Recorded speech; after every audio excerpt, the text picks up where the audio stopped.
మొత్తానికి సీజ్ఫైర్ అయింది 2 వీక్స్ అనుకున్నాం.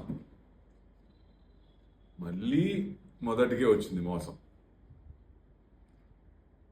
అంటే ఇజ్రాయెల్ని కూడా కలుపుకొని వాళ్ళిద్దరూ మాట్లాడుకొని ఆ 10 పీస్ ప్లాన్ అనేది యాక్సెప్ట్ చేసి ఉంటే ఆయన్ని కూడా మాట్లాడి ఇది చేస్తుంటే బాగుండేదేమో.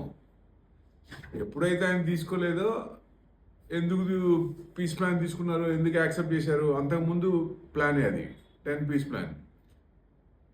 లెబనాన్ మీద కొట్టాడు ఆయన ఇజ్రాయెల్. మరి వీళ్ళు కొడితే వీళ్ళు ఊరుకుంటారా? వీళ్ళు కూడా రిటాలియేట్ చేసినట్టున్నారు. ప్లస్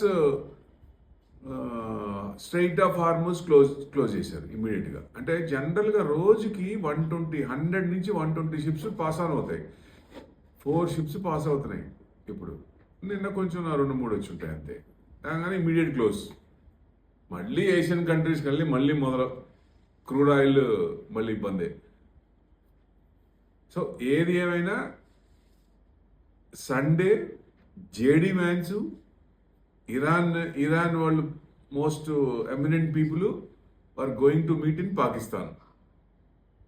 సో మార్కెట్కి కూడా స్ట్రైట్ ఆఫ్ హార్మోస్ క్లోజ్ చేసినప్పుడు అంత పడుతుంది అనుకున్నప్పుడు పడలేదు. ఎందుకంటే ఒక రకంగా అదే కారణం. 200 పాయింట్స్ పడి అక్కడే 100, 150, 100 to 200 మధ్యలో క్లోజ్ అవ్వచ్చు, పెద్ద పడకపోవచ్చు. అదిగాక 4 days నుంచి కంటిన్యూస్ పెరిగింది కాబట్టి కొంచెం కన్సాలిడేషన్, కొంచెం డౌన్ సైడ్ తీసుకోవడం సహజం.